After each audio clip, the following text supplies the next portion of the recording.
Bien. Perfecto. Bueno, vamos a dar comienzo entonces. Sabemos que representamos al Instituto Superior de Formación Docente Aguilares, al profesorado de matemática, y esta es la cátedra de geometría diferencial. El tema que vamos a desarrollar son formas diferenciales, más precisamente formas, que es lo que nos interesa en el encuentro de hoy. Antes de empezar con formas diferenciales, primero vamos a hacernos un interrogante. El primero es, ¿qué son? ¿Para qué sirven? ¿Y cómo se definen? En realidad, cuando definimos formas diferenciales, podemos preguntarnos qué son. Y cuando nos preguntamos qué son, básicamente lo podemos definir de manera no rigurosa como un objeto matemático. Simplemente como eso, como un objeto matemático abstracto. ¿Para qué sirve? Sirve para unificar en realidad tres teoremas, el teorema de Gauss, el teorema de Green y el teorema de Stokes, en una única forma. Esos tres teoremas tendría que haberse visto ya dentro de análisis de varias variables cuando se introducen lo que son las integrales de líneas y las integrales de superficie. Son tres teoremas que normalmente se utiliza en análisis matemático, un libro conocido como el Layton, un libro muy conocido. La séptima edición se llama El cálculo de Louis Layton. Allí lo van a encontrar solamente enunciado esos tres teoremas. ¿Qué les quiero decir? Esos tres teoremas, de alguna manera, representan el principio de una matemática por ahí un poco más superior a la que vienen acostumbrados a trabajar dentro de análisis matemático, y la forma de demostrarlo es a través de enunciar formas diferenciales. Si bien ustedes pueden consultar el libro Louis Layton, van a los enunciados, hay el teorema de Gauss, de Green y de Stokes para línea, es decir, para el plano, y después para superficie, para el espacio, y si quieren consultar la demostración no lo van a encontrar. Es más, el autor allí en sus líneas propone de que solamente se enuncia el teorema y que la demostración de esos teoremas requiere de conocimiento un poquito más abstracto. Nosotros vamos a hacer hincapié en esos conocimientos un poquito más abstractos que son las formas diferenciales. Este teorema normalmente lo hablo, más que no es parte de la geometría diferencial en sí, lo hablamos porque es un teorema fundamental del cálculo y es la manera de generalizar este teorema y estos teoremas y en cualquier dimensión. ¿Cómo lo vamos a definir? Lo vamos a definir axiomáticamente, pero para eso vamos a ir tomando por partes. Es decir, vamos a ver lo que son las cero formas, y cuando hablamos de cero formas, tenemos que decir de que una cero forma es simplemente un campo escalar suave con C a la 1. Acá voy a habilitar el puntero. Fíjense que decimos una cero forma sobre E cubo en el espacio euclidiano tridimensional abierto. Estamos hablando que el espacio euclidiano en unos videos anteriores dijimos que solamente lo definíamos a las funciones, a las curvas, en un espacio bidimensional euclidiano o en un espacio tridimensional euclidiano, y que a partir de ahí podemos generalizar para dimensiones más altas. Bueno, si consideramos un campo, en este caso decimos que es un campo suave. Decimos que es un campo suave, ¿por qué? Porque no tiene quiebres abruptos, es decir, si consideramos en realidad una función en la cual las primeras derivadas no sean nulas. Y esto que dice acá C y que tiene como superíndice 1, que lo estoy remarcando, significa que sus primeras derivadas existen. En algunas definiciones posteriores pueden obtener directamente C y como supraíndice infinito, allí significa entonces de que es infinitamente diferenciable. Quiere decir que admite derivadas de manera infinita o de orden superior cada vez que se hacen estos más grandes. Ya que hemos definido lo que es una forma diferencial, un campo escalar, recuerden que un campo escalar va del espacio euclidiano, en este caso tridimensional, al espacio euclidiano en una dimensión. Quiere decir que es como una máquina. Le propongo tres valores del espacio tridimensional, una terna, la máquina me transforma esos tres valores, hace una serie de operaciones y lo que me devuelve es un solo valor que es un número real. Bien, ya habiendo definido lo que es una cero forma, vamos a ver el álgebra de las cero formas. Siempre que definimos un objeto abstracto, observamos qué operaciones se cumplen con esas cero formas. Bueno, si definimos en este caso las cero formas, supongamos que tenemos dos campos escalares que son cero formas, que no son campos escalares cualquiera, sino que son suaves y que admiten primera derivada. La pregunta sería, ¿qué pasaría si sumamos esos campos escalares y qué pasaría si hacemos el producto ordinario? Cuando hablo de producto ordinario es el producto común. Básicamente el que se ve en la primaria, cuando multiplicamos dos números. Entonces, ¿qué es lo que obtenemos? Es otras cero formas. Quiere decir que la suma y el producto para cero formas es una operación cerrada. Corresponde a una ley de composición interna. Veamos un ejemplo. Supongamos que tenemos estos dos campos escalares, como lo que tenemos acá, el campo escalar f, que va de e cubo en e, y que se define a través de esa función. Es un campo escalar de tres variables, x, y, z, y estas tres variables se conjugan a través de una operación que es la suma y el producto para ofrecerme un único valor. Por eso decimos que va de e cubo en e y corresponde a un campo escalar. Y luego tenemos un campo G que también está definido de la misma forma. Lo que vamos a hacer es sumar esos campos escalares y multiplicar, la multiplicación ordinaria. Cuando sumamos esos campos escalares, obtenemos la siguiente operación y el cual esta expresión refleja otro campo escalar. En este caso, el que estoy señalando es el campo escalar resultante de haber sumado el campo escalar F y el campo escalar G. Y luego el que tenemos debajo es el campo escalar resultante de haber multiplicado ordinariamente el campo escalar F y el campo escalar G, el cual también son cero formas. Quiere decir que son campos escalares que admiten su primera derivada y que son suaves. Bien, ya hemos definido cero formas. Vamos a otro objeto que es el de uno formas. Una uno forma básicamente es una combinación lineal de este tipo. En álgebra lineal ustedes deben haber visto lo que era un espacio vectorial. Era un conjunto de vectores que cumplía con dos operaciones, la suma y el producto por un escalar. Y 10 axiomas. A partir de esos 10 axiomas se podía generar un subespacio y a partir de esos vectores se estudiaba la combinación lineal, es decir, cuando un vector podía expresarse como combinación lineal de otros. Acá básicamente es muy parecido. La pregunta sería cuándo una expresión al cual la denominamos una forma se puede expresar como combinación lineal de ¿quién? De campos escalares y de operadores diferenciales. Igual no se hagan problema con esto de operadores diferenciales, por ahí la misma palabra parece un poquito complejo, pero los operadores diferenciales son dx, dy y dz, lo que nosotros conocemos como diferencial x, diferencial y, diferencial z. Son operadores diferenciales con respecto a cada uno de los ejes, el eje x, el eje y, y el eje z. ¿Qué son p, q y r?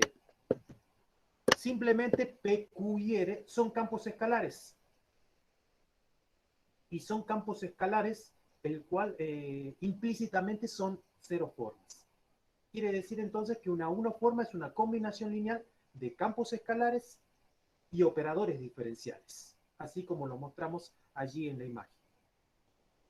Ahora, podríamos preguntarnos qué pasa con el álgebra de los campos de las unoformas. Bien, las unoformas. Supongamos que tenemos dos unoformas, en este caso vamos a citar esta palabra del alfabeto griego, omega 1 y omega 2, que están en combinación lineal con P1, Q1 y R1, que son campos escalares. Y P2, Q2 y R2, que también son otros campos escalares y que están todos afectados a operadores diferenciales de X, de Y, de Z. Si sumamos esos campos escalares, ¿qué es lo que vamos a obtener? Simplemente vamos a obtener otra unoforma. van a observar que esta forma general que estamos marcando acá en la diapositiva surge de haber sumado P1 y diferencial X con P2 diferencial X. Como lo tenemos a diferenciales o los operadores diferenciales son comunes, podemos sacarlo como factor común, así como operamos con los polinomios. Si vemos un término común, podemos hacer exactamente lo mismo. Hacemos la operación algebraica, sacando como factor común el diferencial X, el diferencial Y y el diferencial Z en cada una de esas expresiones. Y así lo que obtenemos es una expresión que representa la suma de las unoformas, la cual también es una unoforma. ¿Qué quiere decir entonces? De que la unoforma para la suma es una operación cerrada. Veamos qué sucede con el producto. Acá van a observar que tenemos el producto de una unoforma por una ceroforma. Cuando hacemos el producto de una unoforma por una ceroforma, van a obtener algo en particular. En este caso hemos definido una unoforma con omega a través de esa combinación lineal y a f a través de ese campo escalar. Si multiplicamos, lo que vamos a obtener es también una unoforma. Acá me olvidé de colocarlo. Este f que aparece acá, que es del campo, debe estar colocado en este lado. Es decir, acá tendríamos por f, sepan disculpar, y por f, una especie de propiedad distributiva, el cual no ha cambiado porque una unoforma, si ustedes ven, tenemos que el producto de f por p me va a dar otro campo escalar porque estoy multiplicando dos campos escalares y voy a obtener como resultado otro campo escalar y está afectado a su respectivo operador diferencial. Por lo tanto, la suma de esas combinaciones no es otra cosa que una unoforma. Bien. Veamos otro ejemplo. Profe, disculpe. Sí, Ahí hay un compañero que dice que está esperando, no sé qué hora hay para que lo acepte, o bueno, no sé cómo el tema del horario, digamos.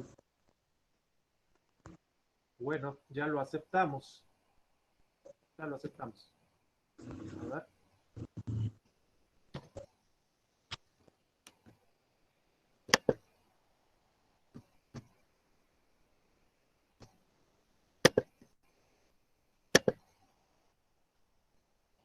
¿Listo? ¿Hay alguien más? Nadie más. Bueno,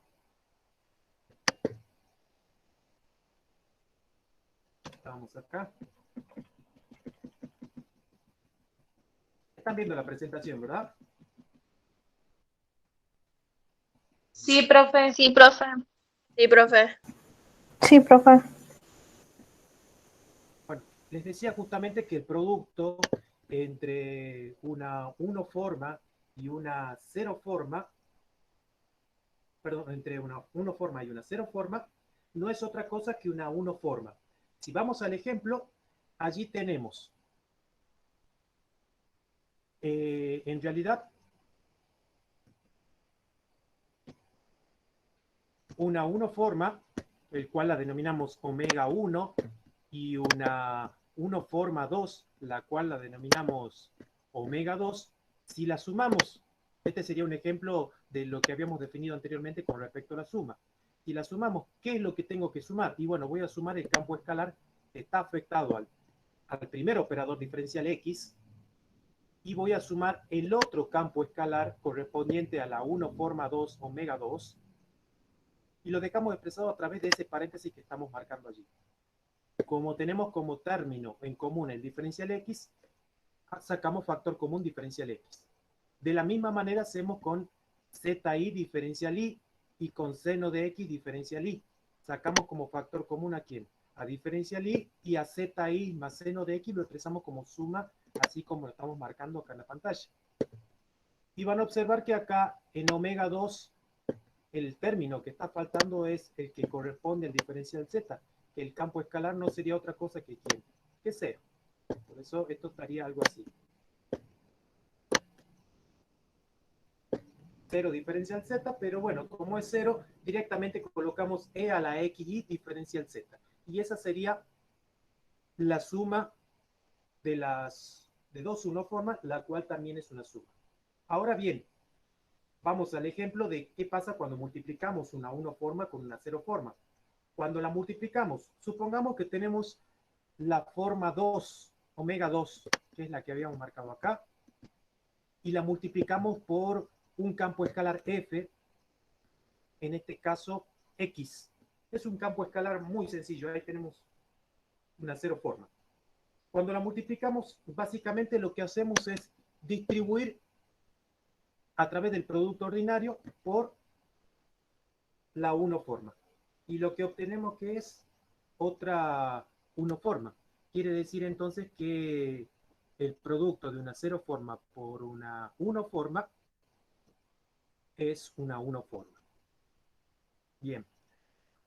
Ahora para pasar a lo que es a las dos formas, primero vamos a definir las formas básicas. ¿Qué son las formas básicas? El primer operador diferencial que tenemos es el diferencial X. Luego tenemos otro operador diferencial que es el diferencial Y. Y también tenemos otro operador diferencial porque trabajamos en el espacio euclidiano tridimensional, que es el operador diferencial Z. Pero debemos regirnos bajo este orden. Es decir, que las formas diferenciales estarían dadas. Van a observar que el primero que puse era el diferencial X y después diferencial Y. Es decir, que vamos al diferencial X, diferencial Y, después diferencial Y, diferencial Z y después diferencial Z, diferencial X. Como lo que estoy poniendo en la pantalla. Son las tres formas básicas de las dos formas. Vuelvo a repetir. Son las tres formas básicas, formas o maneras de expresar ese producto de los operadores diferenciales de quién? De una dos formas. Eso correspondiente a unas dos formas básicas. Ahora, una unoforma básica está dado simplemente por esta expresión. Diferencial X, diferencial Y, diferencial Z. Yo estoy seguro que los operadores diferenciales para ustedes no son nuevos. Si bien combinados entre ambos como las dos formas básicas que acabamos de nombrar recién, sí, bueno, porque lo ven combinados entre dos variables y tres variables. Pero en este correspondiente a la unoforma básica no es nuevo. Por ejemplo, cuando ustedes vean integrales en análisis matemático, deben haber visto la función integrando acompañado al diferencial, acompañado a un diferencial. Y ese diferencial me indicaba con respecto a qué variable había sido derivada esa función integrando. Eso es un operador diferencial. Y es un ejemplo de una unoforma. O sea que de antemano nadie se lo dijo, pero ya venían trabajando con una unoforma. De manera implícita, pero con un signo integral porque ustedes buscaban encontrar la primitiva. Bien.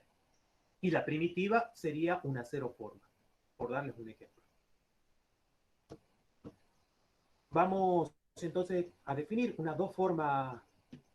Ya hemos definido una ceroforma, una unoforma, vamos a definir una dos formas.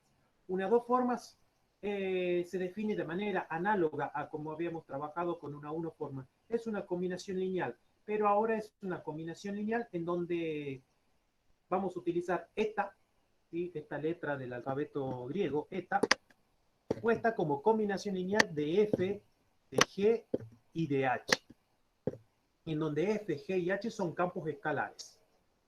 Y ahora tenemos diferencial x, diferencial y. Observen, con respecto a la unoforma teníamos solamente diferencial x y diferencial y diferencial z, es decir, los operadores diferenciales. Pero con respecto a las dos formas ya tenemos tres combinaciones de los operadores diferenciales. Diferencial x, diferencial y, diferencial y, diferencial z, diferencial z, diferencial x, que son las formas básicas que acabamos de nombrar. Es decir, que cuando hablamos de dos formas básicas, ese 2 que está delante me está indicando cuántos operadores diferenciales uso. Una unoforma, un operador diferencial. Una ceroforma, ningún operador diferencial. ¿Sí? Sería una manera de recordarlo. Bien. Entonces les dije que f, g y h son campos escalares. Ahora vamos a ver qué pasa con el álgebra de dos formas, qué pasa si sumamos estos dos objetos abstractos. Cuando sumamos estos dos objetos abstractos que le hemos definido como dos formas, así de manera genérica, ustedes van a observar que yo lo puse de manera genérica, eta 1 y eta 2, en donde eta 1 está colocado en combinación lineal con los campos escalares F1, G1 y H1 y las formas básicas de X, de Y, de Z y de Z de X. Y eta 2 ya está en función de los otros campos escalares que son F2, G2 y H2 con los mismos operadores diferenciales. Si sumamos esas dos formas, valga la redundancia, lo que vamos a obtener es una expresión de ese tipo. Como observamos que tanto en la primera dos formas y en la segunda dos formas aparece el mismo operador diferencial X, diferencial Y. Entonces podemos sumar los campos escalares o expresarlos como suma y sacamos el factor común. Análogo a cómo venimos trabajando con las 1 formas. Bien, y lo que obtenemos que es otra 2 formas. Ahora podríamos preguntarnos qué pasa con el producto de una 2 formas y una 0 formas. Entonces vamos a definirlo. Supongamos que tenemos la siguiente 2 formas y el siguiente es el f de e cubo en e es una 0 forma. Entonces lo que vamos a calcular es el producto de 2 formas con una 0 forma. Bien, cuando calculamos vamos a observar la expresión que obtenemos. Básicamente lo mismo, distribuyo f para cada uno de esos sumandos que están dentro de esa combinación lineal. Y entonces lo que obtengo es otra 2 formas. Veamos un ejemplo.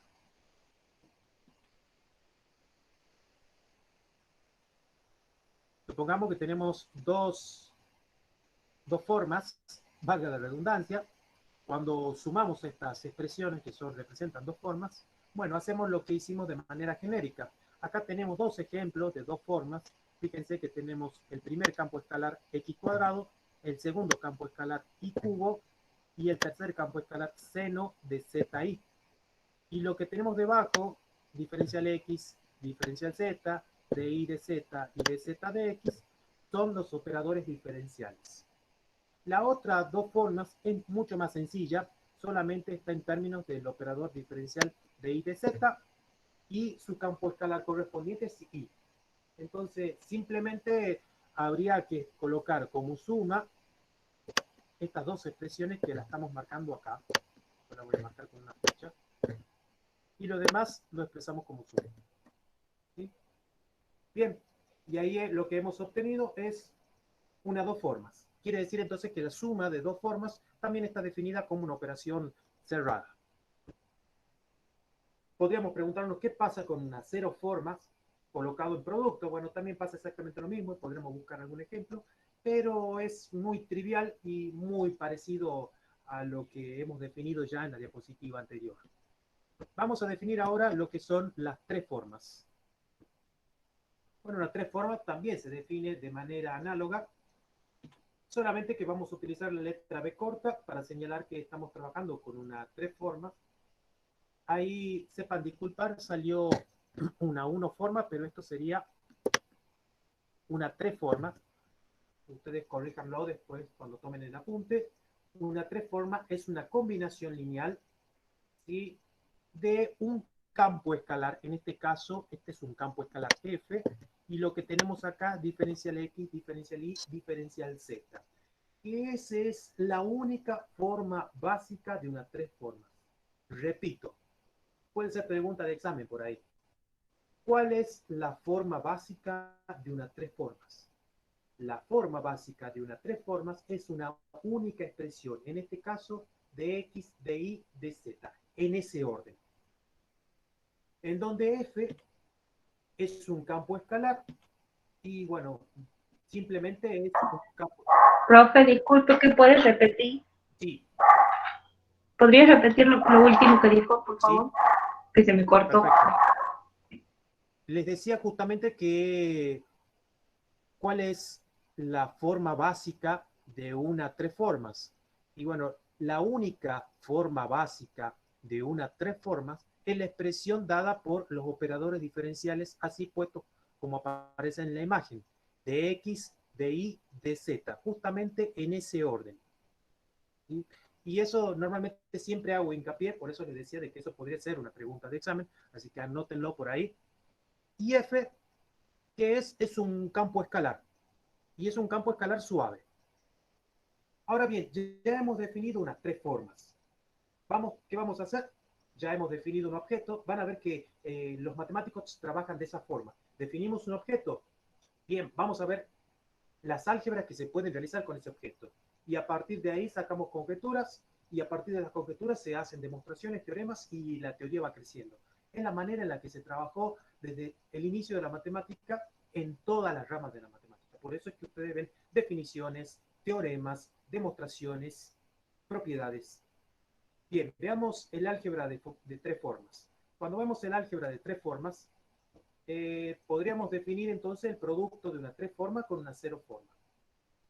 Cuando tomamos, por ejemplo, una tres forma dada como la que hemos definido anteriormente y una cero forma definida por G, entonces el producto no es otra cosa que G por F, perdón, en donde G por F es el producto de dos campos escalares, por lo tanto es otro campo escalar. Pero como está afectado a los operadores diferenciales de X, de Y y de Z, corresponde a una tres formas. Por lo tanto, el producto de tres formas por una cero formas es una operación cerrada dentro del producto. Bien. En este caso estamos hablando todo de producto ordinario. Igualmente, cuando no sea ordinario, yo se lo voy a mencionar. Bueno, ¿qué pasaría con la suma de tres formas?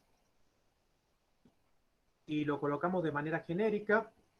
Supongamos que tenemos una tres forma que le llamemos B1 y otra tres formas que le llamemos B2.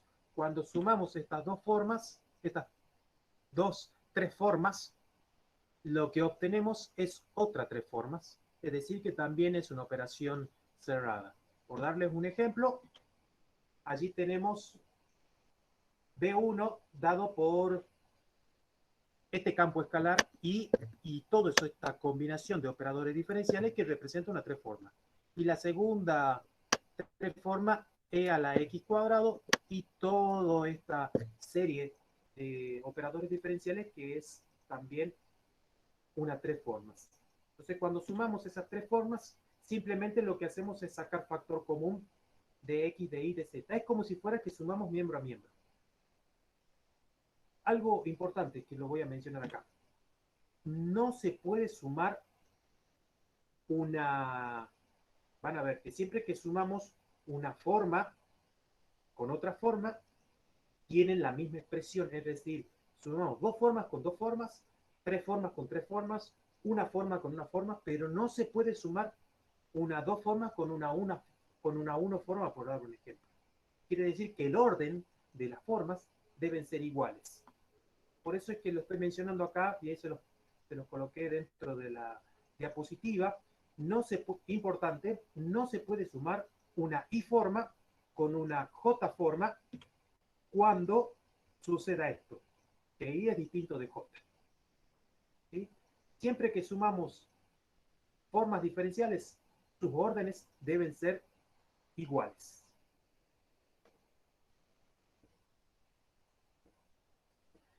Bueno, vamos a hacer una descripción geométrica. Hasta acá hemos definido una cero forma, una uno forma, una dos forma y una tres forma. Podríamos definir una P forma por darle una generalización, pero es más de lo mismo. ¿Sí? Lo podemos pensar como una generalización de lo que hicimos. Pero ¿por qué definimos solamente hasta tres formas? Sería por allí, algunos se preguntan. Bueno, yo intento preguntarme o tratar de intuir las preguntas que ustedes harían. ¿Por qué solamente tres formas? Porque nosotros hemos definido a la geometría diferencial, o por lo menos nos interesa el estudio de las curvas en el plano y en el espacio, y también las superficies. Quiere decir que me interesa el espacio euclidiano en dos dimensiones y en tres dimensiones. Y a partir de allí lo generalizamos para dimensiones más altas. Bueno, entonces vimos cero forma, uno forma, dos formas, tres formas. La descripción geométrica, una cero forma, simplemente es un punto.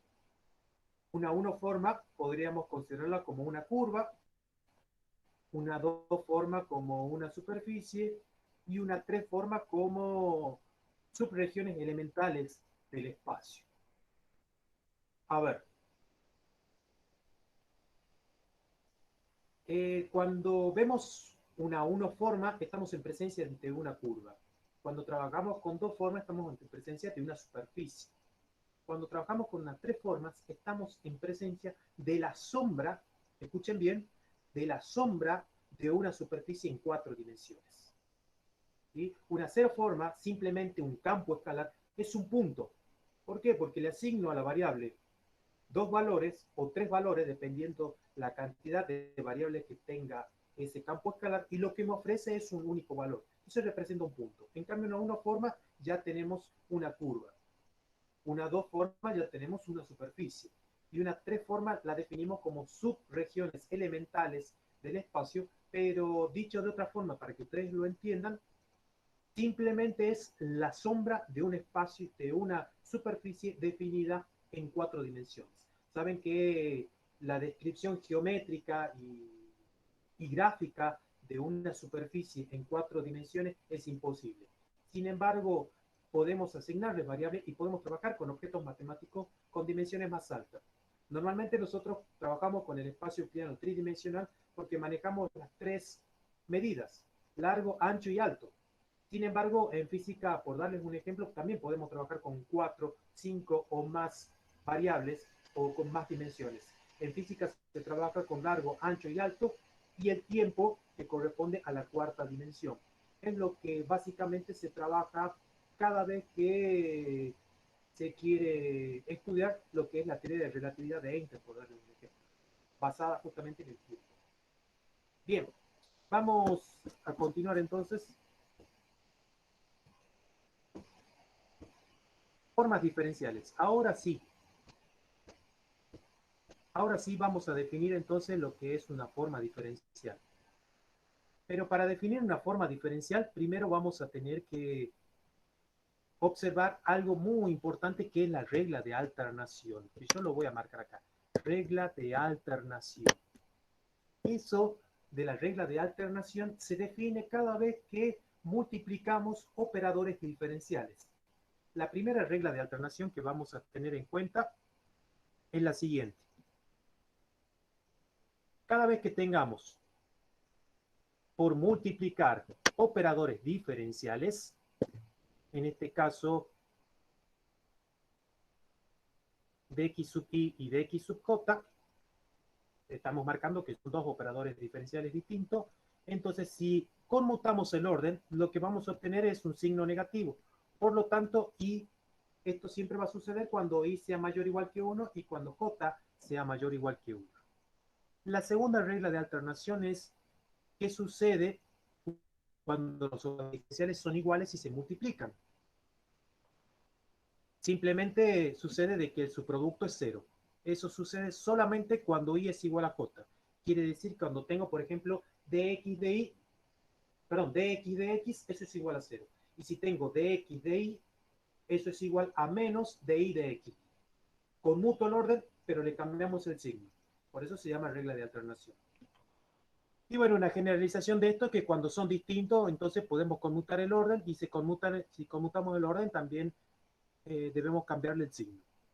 Normalmente cuando operamos con operadores diferenciales, para señalar que no es una operación, no es un producto común, lo que hacemos es utilizar lo que se conoce como este signo, que es un acento circunflejo, que sirve para representar la multiplicación de operadores diferenciales. Vuelvo a repetir, este signo se conoce como acento circunflejo. Bien, vamos a un ejemplo. Supongamos que tenemos que multiplicar las siguientes 1 formas. Allí tengo una 1 forma phi y una 1 forma psi, la que estamos marcando acá, correspondientemente. Bien, y tenemos que multiplicar, hacer la multiplicación. Van a observar en particular que hasta ahora cuando hacíamos el estudio del álgebra, de las 1 formas, las 2 formas, las 3 formas, si ustedes después revisan el video o si van tomando apuntes, van a observar que siempre hemos definido el producto. Si hemos definido una 2 formas, hemos colocado el producto de una 2 formas con una 0 forma. Si hemos definido una 3 formas, el producto de una 3 formas con una 0 forma. Si hemos definido el producto de una 1 forma con una 0 forma, siempre una P forma, por llamarlo así para generalizarlo, con la 0 forma. Ahora vamos a multiplicar dos unoformas. Y es allí donde utilizamos esta operación de operadores diferenciales, que es el producto tilde. Bien, lo marcamos allí. A ver. Bien. Allí tenemos el producto tilde entre esta unoforma, conocida como phi, y la segunda unoforma, conocida como psi. Entonces hay que tener en cuenta una de las reglas de alternación, que cuando multiplicamos dos operadores diferenciales iguales, el resultado es cero. Bien, y la forma de multiplicar con el acento circunflejo goza de la propiedad distributiva, es decir, que podemos distribuir. Imaginarnos que estamos multiplicando a través de la propiedad distributiva con números comunes. Entonces obtendríamos el siguiente resultado, es decir, haría x diferencial x por z diferencial x, y lo que obtengo xz diferencial x diferencial x. Luego habría x diferencial x por x diferencial z. Bueno, x con x es x cuadrado, y de x de z. ¿Verdad? Bien. De la misma manera, menos por más es menos, di por dz, perdón, i por d, i de i y z de x, me quedaría i de z. Y de la misma manera definimos los otros. Pero van a observar una particularidad. Acá tengo que dx y dx, por esa regla de alternación, es 0. ¿Bien? Ahora me podría preguntar, esto es 0, entonces esto desaparecería. ¿Por qué x cuadrado abajo está negativo? Fíjense que tengo dx de z. Y dx de z no es una forma básica. Si bien la forma básica es ¿quién? Dz de x. Por lo tanto, debo colocarlo en la forma básica. Y para colocarlo en la forma básica, conmutamos el orden, y cuando conmutamos el orden, ¿qué pasaba? Le cambiábamos el signo. Por lo tanto, me quedaría menos x cuadrado dz de x. De la misma manera, fíjense que acá tengo menos i diferencial x. No es una forma básica, la forma básica es de x de y. Para eso debo recordar cuáles son las formas básicas de las dos formas. Por lo tanto, conmutamos el orden y le cambiamos el signo. Profe, ahí nos quedaría IZ por DI por DX. En el tercer término del que está hablando usted, si yo hago la multiplicación, me quedaría IX por DI por DZ. Ahí falta una X. Sí, tienes razón. Acá en el tercer término. Sí. Sí, exactamente en el tercero. Sí, estaría faltando un factor, es decir, un campo escalar. Sí, bien, vale la corrección. Bueno, entonces lo que quiero marcar acá cada vez que hacemos el producto tilde es que tengamos en cuenta la regla de alternación. ¿Sí? Que si estamos multiplicando operadores diferenciales iguales, eso es 0. Y que si el operador diferencial ya no son iguales, vamos a tener que tener en cuenta o recordar la forma básica. Y cuando tenemos en cuenta la forma básica, si no corresponde a la forma básica, vamos a tener que ya hemos obtenido entonces la forma básica de las dos formas. En definitiva, suponiendo de que hemos subsanado el error que marcaba allí la compañera, lo que obtenemos es una dos formas. Por eso, en general, cuando multiplicamos dos unoformas, lo que obtenemos es una dos formas. No variaría el hecho de que no hayamos comido por ahí la X o la Y, porque como son campos escalares, los diferenciales se siguen constantes, nada más que lo vamos conmutando a medida de acuerdo a la regla de alternación. Vamos a ver un lema. Un lema muy importante. El lema es el siguiente. ¿Qué sucede si tenemos unoformas? Y entonces cuando tenemos dos unoformas, hacemos el producto tilde y conmutamos el orden de las unoformas pero resulta que es una especie de propiedad anticonmutativa, porque el segundo miembro ya me aparece un signo menos. Bueno, para hacer la demostración es muy sencilla. Simplemente voy a proponer dos formas generales, ¿sí? Como la que marcamos allí en la pantalla. Proponemos dos formas, dos formas elementales, en este caso phi y psi, con sus respectivos campos escalares y sus operadores diferenciales. ¿Y qué es lo que vamos a hacer? Bueno, lo que voy a hacer simplemente es hacer el producto tilde que tengo en el primer miembro. Cuando realizamos el producto tilde, lo expreso como producto tilde y aplicamos nuevamente la propiedad distributiva. Cuando aplicamos la propiedad distributiva, esto le vamos a llamar 1, lo que vamos a obtener es la siguiente expresión. Y ahí, de esa expresión, voy a tener que tener en cuenta cuáles son las formas básicas, las dos formas básicas, y cuándo se repite el operador diferencial. Por darles un ejemplo acá, de x, eso es 0. Acá tengo dx de y, sí es una forma básica. Y acá tengo dz de z, es 0. Dz de y, acá vamos a tener que cambiar. Por lo tanto, si lo trabajamos algebraicamente, esto debería quedar más o menos una cosa así. Van a ver que hay cambiado de signo. Eso significa de que se ha utilizado la regla de alternación, porque los dos campos, perdón, las dos formas que propusimos eran todas positivas. Y bueno, como sabemos que el producto de dos formas, lo que obtenemos es unas dos formas, trabajándolo algebraicamente y sacando factor común convenientemente, van a observar que en realidad es exactamente lo mismo, por eso le hemos llamado 2, siempre y cuando teniendo en cuenta las reglas de alternación, que se las puse allí abajo, de 1 y de 2, van a observar de que es simplemente lo mismo que hacer el producto tilde de phi por sí, con el signo negativo afectado a phi. No difiere mucho, pero en realidad el lema es importante porque hay que tener en cuenta que si el producto entre phi y psi es, siempre y cuando hablemos de producto tilde, es igual al supuesto.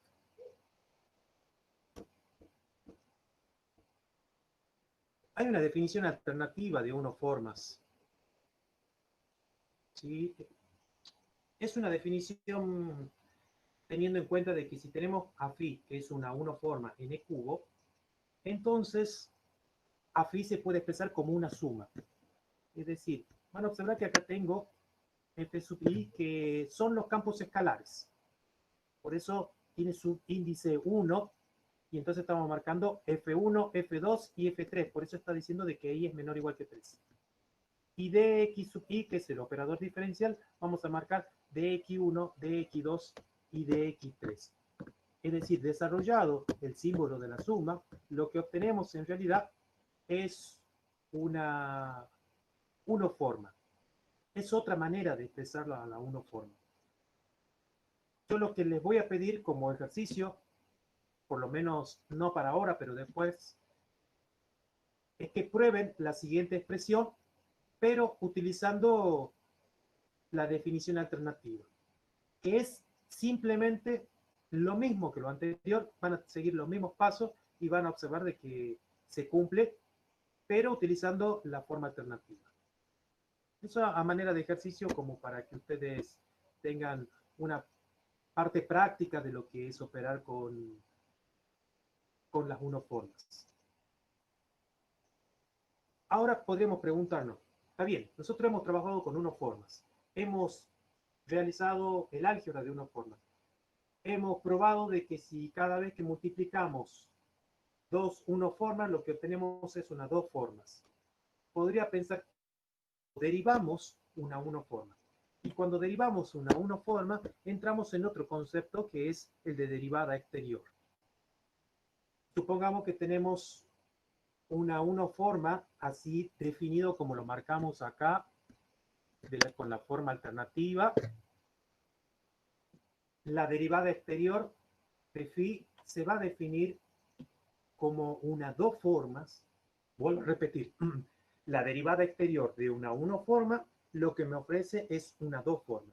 Y se va a definir como la suma de los diferenciales, o decir, de la uno forma, producto tilde por otra uno forma. Entonces, como se está multiplicando a través del producto tilde dos uno formas, lo que obtenemos es dos formas.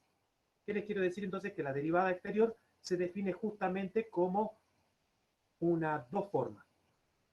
Para eso vamos a utilizar un teorema. Este teorema establece lo siguiente. Supongamos que tenemos la siguiente uno forma. Si queremos derivar, es decir, calcular la derivada exterior va a estar dada justamente por esta expresión. La derivada del campo 2 con respecto a x1, la derivada parcial de f1 con respecto a x2. Esto, cuando hablamos allí, hablamos de derivadas parciales. Igualmente ya vamos a hacer un ejemplo como para que quede un poquito más claro si todavía no llegaron a concretar lo que corresponde a derivadas parciales y su respectivo operador diferencial. Toda esta expresión del teorema surge justamente de la definición de derivada exterior. Quizás el teorema es mucho más sencillo de lo que es, mucho más complejo, perdón, de lo que es realmente la práctica.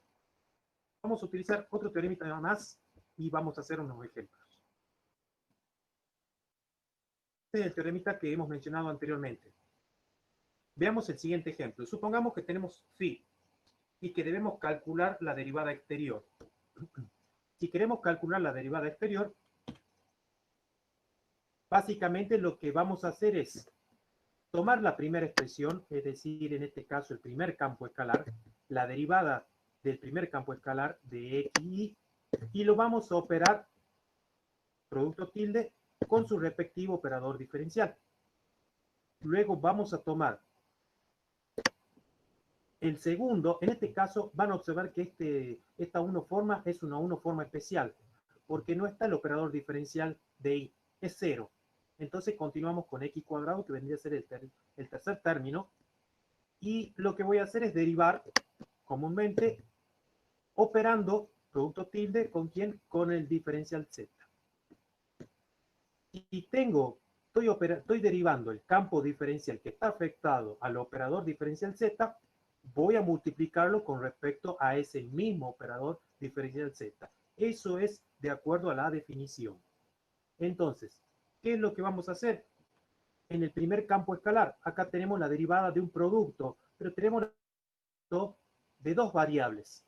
Entonces tendría la primera derivada, la derivada de x, y voy a considerar ahí como constante. Por lo tanto, la derivada de x es 1. 1 por y me quedaría y, es decir, acá tendría 1 por y. Y señalo con respecto a qué variable derivado, en este caso diferencial x. Como es la derivada del producto, es más la primera sin derivar, en este caso x, por la derivada de y. La derivada de y es ¿quién? Es 1. Por el diferencial y que estoy señalando que estoy derivando con respecto a y. Bien.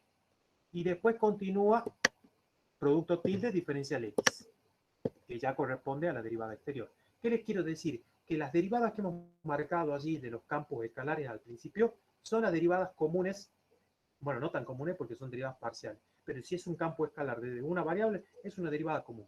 Como en este caso, la derivada de x cuadrado es simplemente 2x.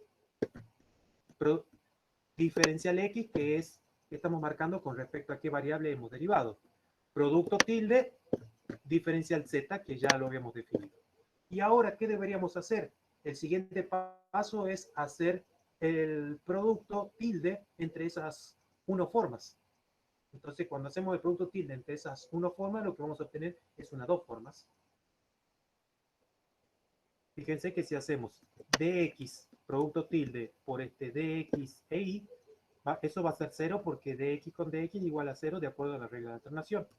Luego dx, dy por dx, voy a tener no la forma básica, entonces voy a tener que conmutar, por eso me aparece el signo menos. Y acá tengo dx de z, bueno, simplemente en ese mismo orden porque es una forma básica. Y allí hemos encontrado la derivada exterior, en este caso de esa 1 forma, la cual es una 2 formas.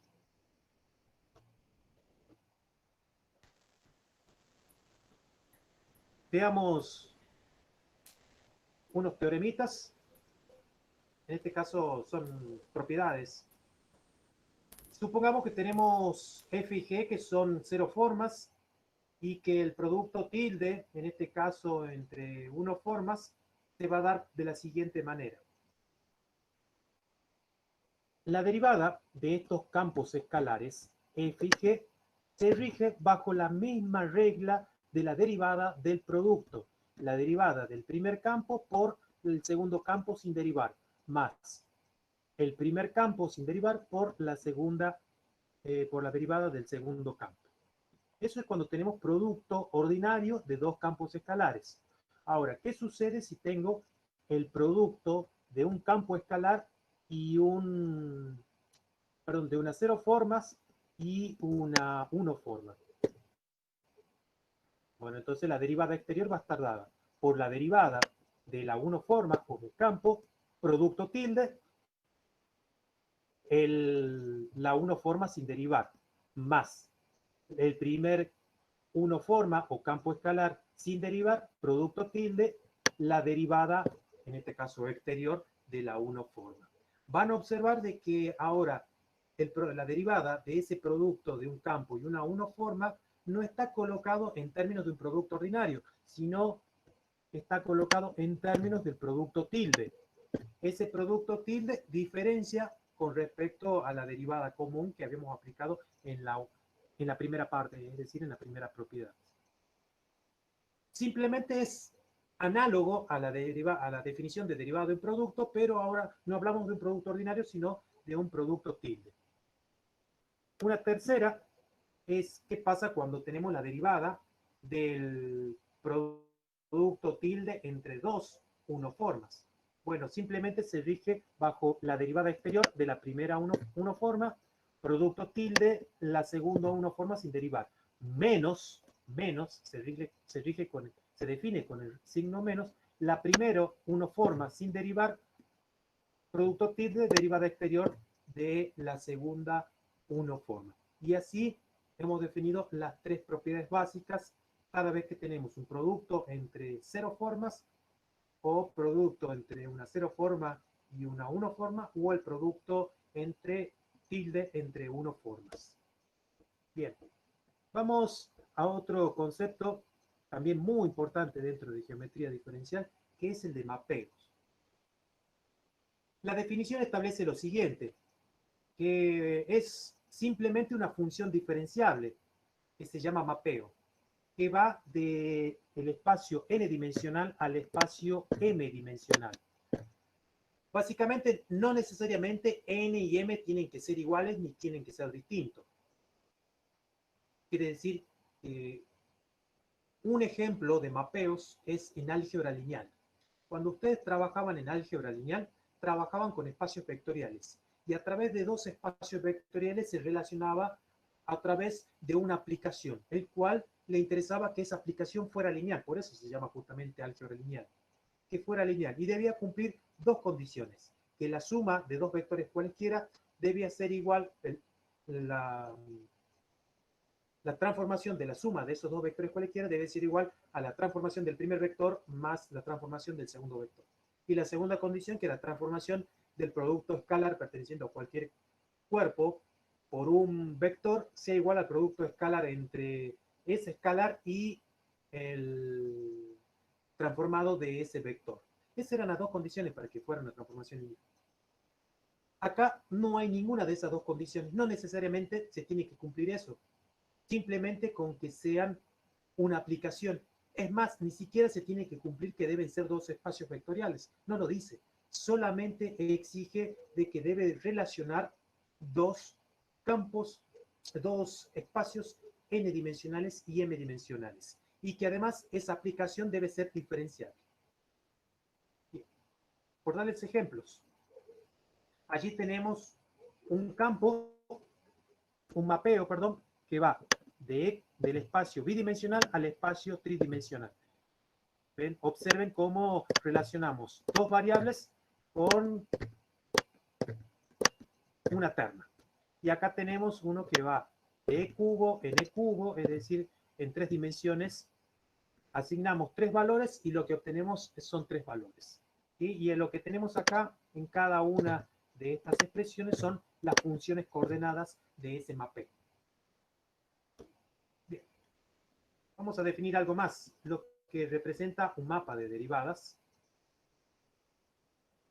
Bien, un mapa de derivadas en realidad se define de la siguiente forma. Primero que nada necesito un mapeo, como lo estamos marcando acá.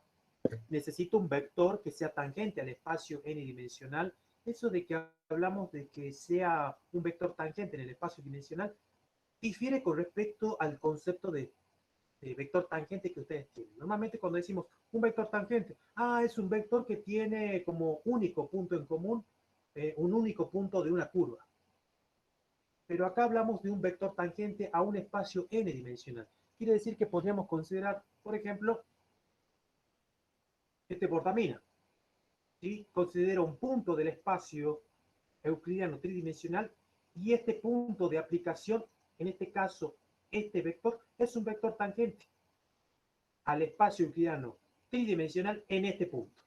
¿Sí? No necesariamente tiene que tener un punto en común con alguna curva. Eso es lo que hablamos ahí cuando se dice la definición, si ves un vector tangente, un espacio euclidiano n-dimensional en P. No está definido para un espacio n-dimensional. Y la derivada de esa aplicación, de ese mapeo, representa justamente la velocidad inicial de esa curva. Y justamente considera la velocidad inicial o el cambio o la rapidez inicial porque considera cuando t es justamente igual a 0.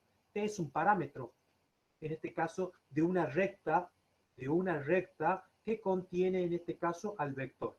Si considero este vector, hay una recta que está contenida en ese vector. Y esa recta, cuando evaluamos ese campo, la derivada, lo que representa justamente es el mapa de derivadas. Pero para eso se tiene que cumplir que cada una de las funciones coordenadas debe ser diferenciable. De hecho, lo cumple. ¿Por qué? Porque el mapeo exige justamente de que sea derivable en sus funciones coordenadas. En realidad dice un mapeo diferenciable. Y cuando habla de mapeo diferenciable, para que un mapeo sea diferenciable, necesita que sus funciones coordenadas también sean diferenciables. Bueno, y eso es un mapa de derivadas. Gráficamente es lo que tenemos acá. Van a observar de que acá tenemos el vector que les mencionaba recién, un vector libre en el espacio euclidiano tridimensional. Ese es un vector tangente. Sin embargo, está colocado una línea de punto que continúa. Esa es la recta que estamos marcando ahí, P más TB, que es la ecuación vectorial de una recta en el espacio tridimensional. A partir de allí, un campo, que lo voy a tratar de marcar acá, este es el mapeo F, que determina justamente una curva, que la voy a tratar de seguir la trayectoria en el espacio euclidiano tridimensional. Fíjense que ese vector tangente libre que teníamos en el espacio euclidiano se transforma ahora en un vector tangente, ahora sí, con la misma idea, se transforma en un vector tangente, que lo estoy marcando acá, a la curva justamente en quién, en el mapeo evaluado en ese mismo punto P. Y allí marca beta de 0. Van a observar acá en la curva, ¿no? En este caso el mapeo. Beta de 0. Quiere decir que justamente me interesa cuando t o el parámetro es igual a 0. T es el parámetro que corresponde a la ecuación vectorial de la recta. Este es un ejemplo de un mapa de derivadas de un mapeo que va de 3 dimensiones en 3 dimensiones. Veamos un ejemplo. Dado el siguiente mapeo, calcular el mapa de derivadas. Bueno, primero que nada, ¿qué es lo que necesito? Tomar un vector tangente arbitrario, como el que vamos a marcar allí. En este caso, van a observar que me pide el mapa de derivadas, pero no me dice ni en qué punto ni el vector. Entonces, por eso tomo un vector tangente arbitrario. dentro del trabajo práctico ustedes van a tener un punto, van a tener un vector, pero si no se los doy, básicamente le estoy diciendo, propongan ustedes un vector, de manera que la derivada que ustedes calculen, o el mapa de derivada que ustedes calculen, sea también genérico.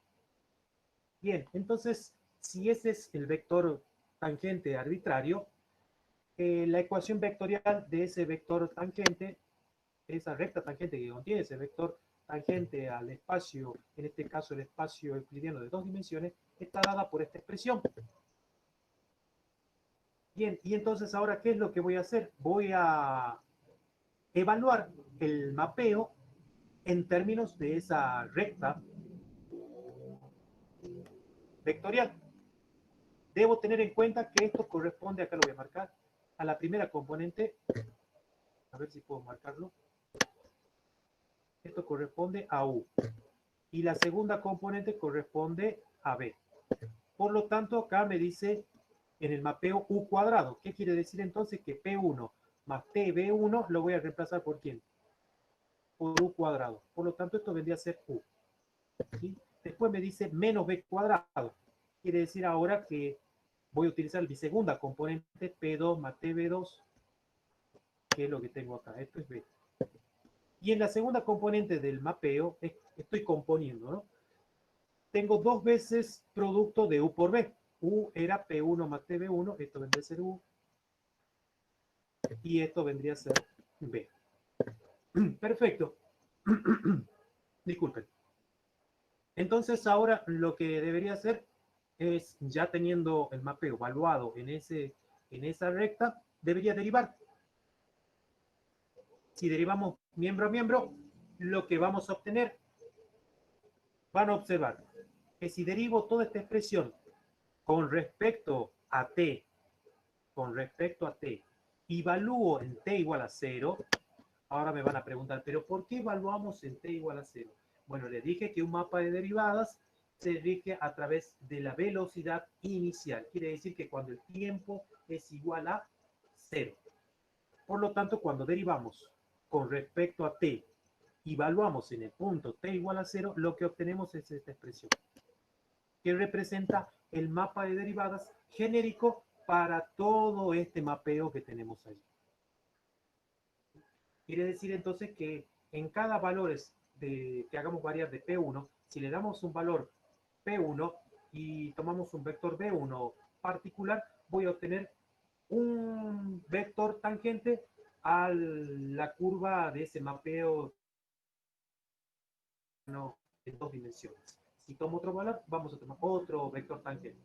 Y vamos a tomar un vector en un lado de un espacio plano bidimensional y lo transformo y encuentro el vector tangente a la gráfica de ese mapeo en ese espacio bidimensional. Esta representación de este mapeo es justamente el conjunto de vectores en cada uno de esos puntos que son tangentes a esa curva que es representada por ese mapeo. Bien. Veamos un teoremita y ya lo voy a ir desocupando.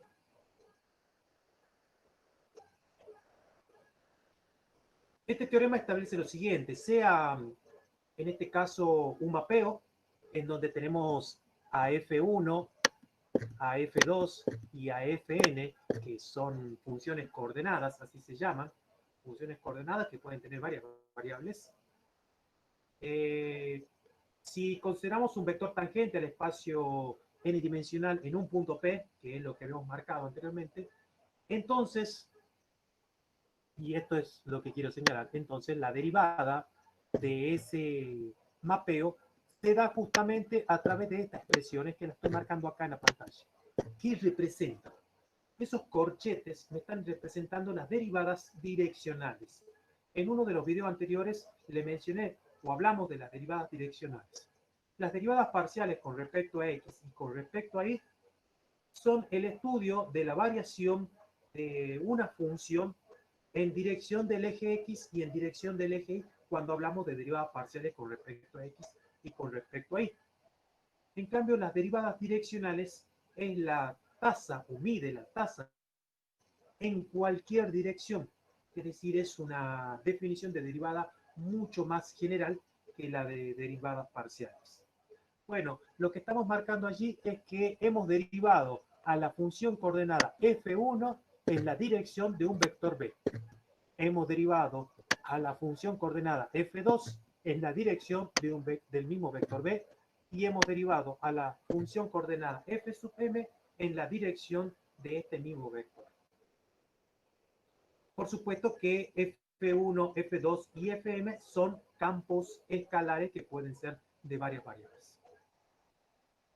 Por eso lo que establece este teorema es que la derivada de ese mapeo se define a través de las derivadas direccionales de las funciones coordenadas de f o en la dirección de un vector b, de un vector totalmente genérico b.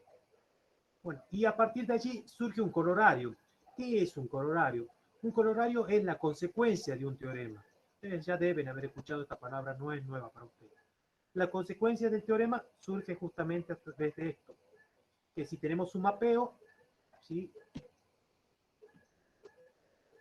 Si tenemos un mapeo de este tipo, como lo hemos definido, entonces el mapa de derivadas, siempre y cuando haya un punto P del espacio n-dimensional, fíjense que acá estamos hablando del espacio dominio, el mapa de derivadas está dado por la siguiente expresión.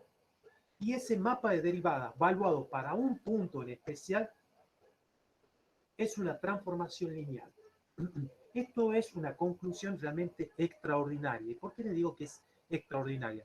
Porque en realidad si tenemos un mapeo, tenemos un punto cualquiera del espacio que me puede servir como un punto de aplicación de un vector tangente a un espacio euclidiano n-dimensional, del mapa de derivada del mapeo, y esa aplicación que se relaciona entre esas dos expresiones, fíjense que acá estoy hablando. Esto se conoce como el espacio tangente al espacio euclidiano n-dimensional en un punto P arbitrario, y que tiene como recorrido al espacio tangente del espacio m-dimensional en un punto F de P arbitrario. ¿Qué era el espacio tangente? A ver, a manera de que resulte un poquito más didáctico. Supongamos que este cable es en el espacio tridimensional y tengo un vector tangente, por ejemplo, este podría ser un vector tangente, ¿sí? Pero no es el único vector tangente. Podría tener otro vector tangente señalando en la dirección mía, hacia la dirección de ustedes, en muchas direcciones. Entonces genera en realidad un espacio tangente. El conjunto de todos esos vectores tangentes en ese punto es un espacio tangente. Y ese espacio tangente, relacionado con el espacio tangente del mapa de derivadas, genera una transformación. ¿Y qué tipo de transformación? Una transformación no tan común, sino una transformación lineal. Quiere decir que la suma de los transformados de esos vectores es igual a la transformación del primer vector más la suma de la transformación del segundo vector, y que la transformación del producto escalar entre un vector y un escalar es igual al producto por un escalar de ese mismo escalar por la transformación de ese vector, para el vector que pertenezca justamente al espacio euclidiano n-dimensional. Realmente un corolario bastante extraordinario que nos ofrece la geometría diferencial. También hay un corolario número 2. Pongamos el siguiente mapeo, ¿sí? Entonces, la derivada direccional, pero acá estamos hablando de una derivada direccional en la dirección no de un vector cualquiera, sino de un campo vectorial. Y también en los videos anteriores hablamos justamente de un campo vectorial particular, que era el campo vectorial de referencia o el campo vectorial natural, que eran más que nada formados justamente por los vectores canónicos 1, 1, 0, 0, 1, 0 y 0, 0, 1. Nosotros lo generalizamos de esta forma. U sub j, en donde acá estamos señalando de que j tiene una restricción que varía entre 1 y n, pero varía entre 1 y n porque hablamos del espacio n-dimensional.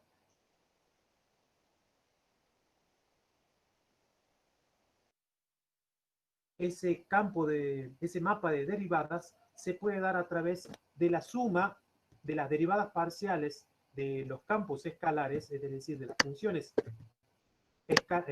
coordenadas por las cuales está compuesto ese campo con respecto a cada una de las variables valuadas en este punto P, producto escalar del campo vectorial justamente evaluado en f de P, es decir, en el campo evaluado en el punto P arbitrario, en donde se establece justamente que F es la matriz jacobiana en P. Es decir, que la matriz jacobiana está dada por esta expresión. Esto surge justamente del matemático Jacobi, en donde debe considerar que I es un valor que oscila entre 1 y M, quiere decir que está colocado entre el espacio M dimensional, y J varía entre 1 y N, que está colocado en N dimensional. Vamos a un ejemplo para que clarifiquemos todo esto. Dado el siguiente mapeo, determinar la matriz jacobiana en el siguiente punto. Bueno, tengo acá un mapeo que va del espacio en 2 dimensiones a 2 dimensiones, dado por esta expresión. Debo encontrar la matriz jacobiana. La matriz jacobiana justamente la señalamos con J, así como hemos marcado acá. Hablamos de la matriz jacobiana. Va a ser igual a la derivada parcial de f con respecto a u y la derivada parcial de g con respecto a u. Fíjense que en la columna hemos colocado las derivadas parciales de las funciones coordenadas, en este caso esto vendría a ser f, y esta función coordenada, la segunda componente, viene a ser g. Estamos marcando las derivadas con respecto a las funciones coordenadas en la columna y siempre con respecto a la misma variable, con respecto a u. Y en la segunda columna tenemos también las mismas funciones coordenadas, f y g, pero con respecto ahora a b. Bien, entonces debo calcular. Cuando calculamos, vamos a obtener la siguiente matriz. La derivada de f con respecto a u, quiere decir la derivada de esto con respecto a u. Cuando derive con respecto a u significa que b es constante. Entonces la derivada de una constante es 0. Y la derivada de u cuadrado va a ser ¿quién? 2u. Ahora, la derivada de g con respecto a u, quiere decir de la segunda componente, con respecto a u, quiere decir que 2 y b son constantes. La derivada de u va a ser 1. Por lo tanto, me va a quedar solamente 2b, que es lo que puse acá. Luego tenemos la derivada parcial de f con respecto a b, pero ahora ya derivo la primera componente con respecto a b, por lo tanto u cuadrado es 0, la derivada de u cuadrado que es constante es 0, me queda solamente menos 2 veces b. Y la derivada de g con respecto a b quiere decir entonces que 2u es constante, la derivada de b es 1, por lo tanto me queda 2u. Bien, y como esto sería la matriz jacobiana, pero me pide la matriz jacobiana del mapeo en el punto, en este caso un punto arbitrario P1, P2. Quiere decir que es jacobiana totalmente arbitraria, general. Vamos a evaluar y se coloca de esta manera.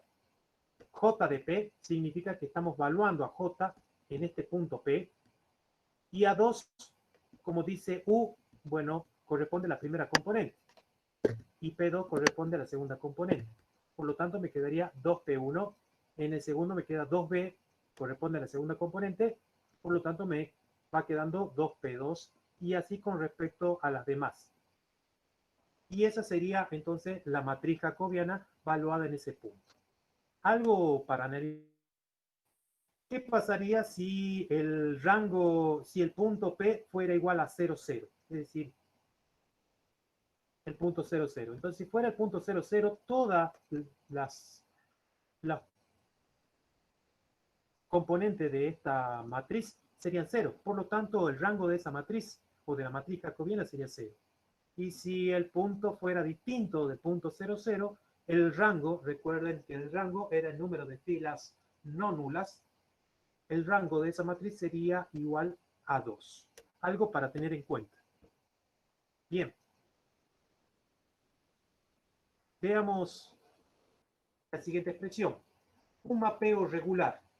¿Qué es un mapeo regular?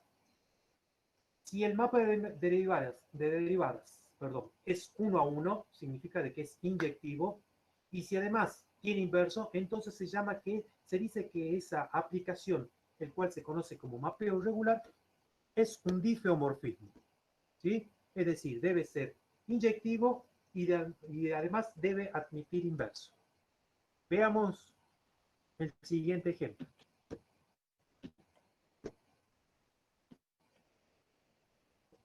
Probar que el siguiente mapeo es un difeomorfismo. Bien.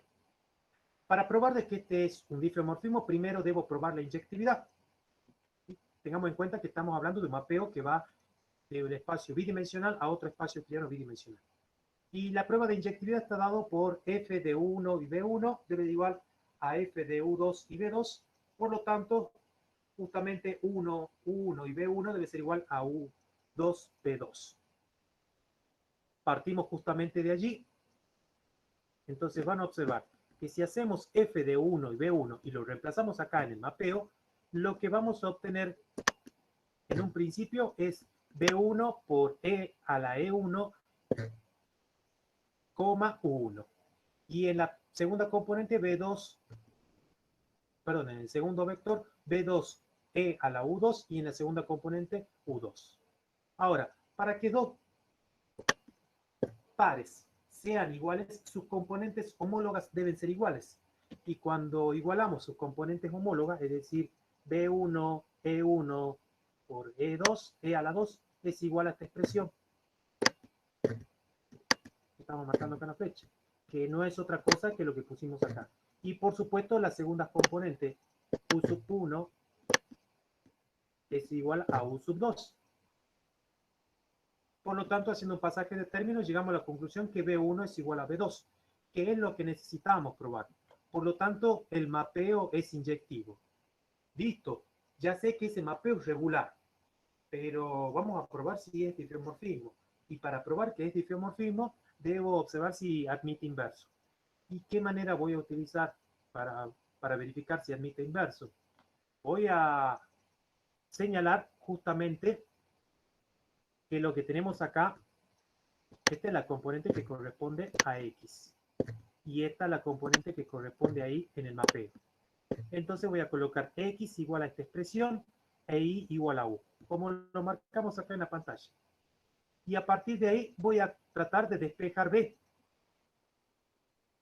Por lo tanto, esto me queda B igual a X sobre E a la U, trabajándolo un poquito, y eso me queda B igual a X por E a la menos Y. Y como ya sabemos que Y es igual a U, casi trivialmente queda, por lo tanto, reemplazando en el mapeo podemos reemplazar. Fijemos, podemos observar de que ahora la expresión estaría dada por la siguiente. X por E a la menos Y, pero correspondiente a la segunda coordenada, es decir, con B, porque esto vendría a ser B. Y U es igual a Y, quiere decir que esto viene a ser U.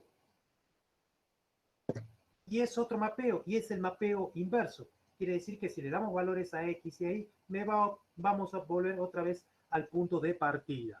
Por lo tanto, como admite inverso, el mapeo representa un difeomorfismo. ¿Sí?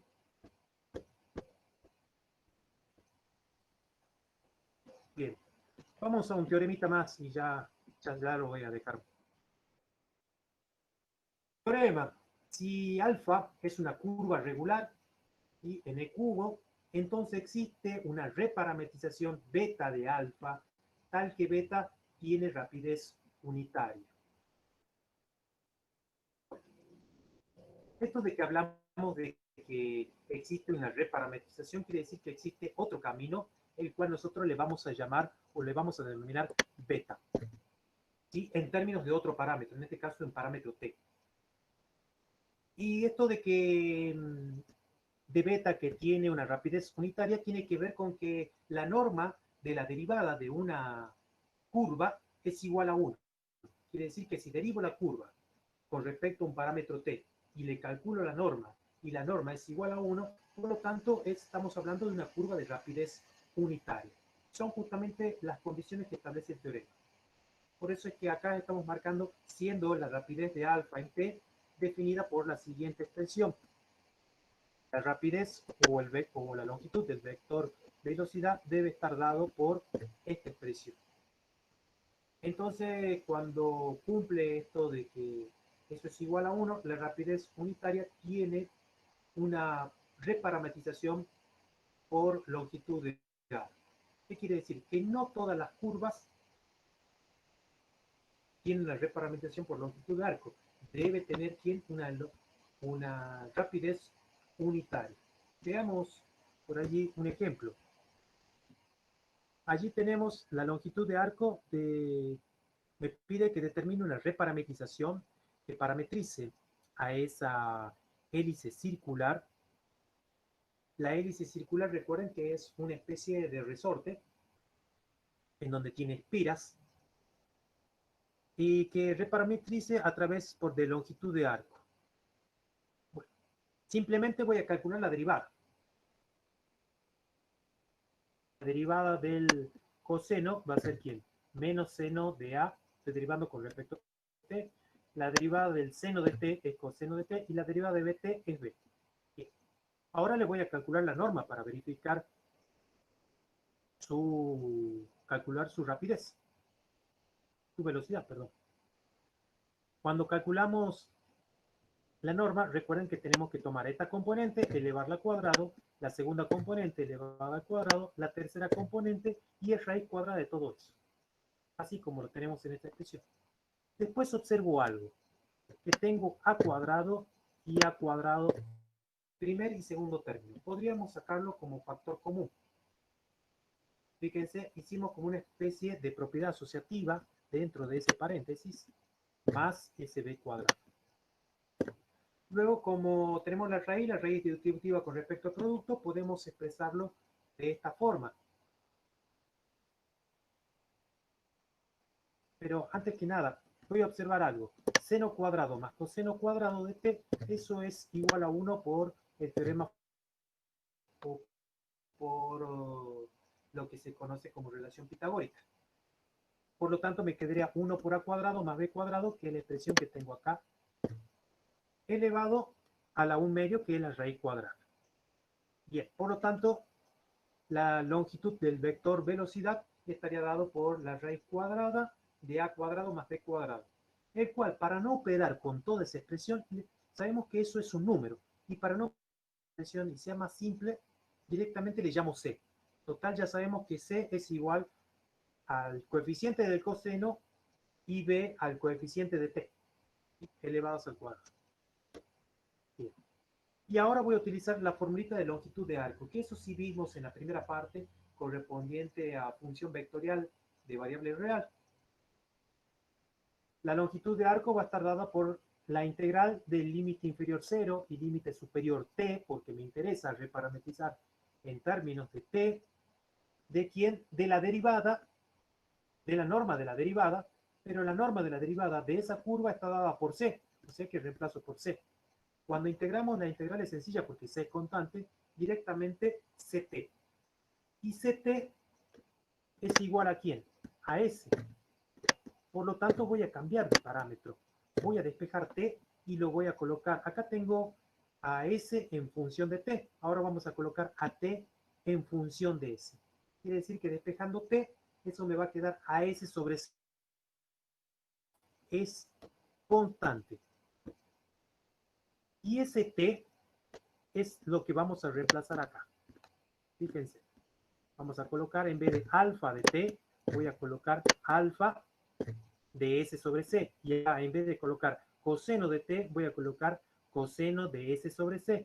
Y acá seno de s sobre c. Y acá b por s sobre c. Es decir, una expresión de este tipo. Y esa es la reparametrización por longitud de arco de la hélice circular. Bueno, Y ahí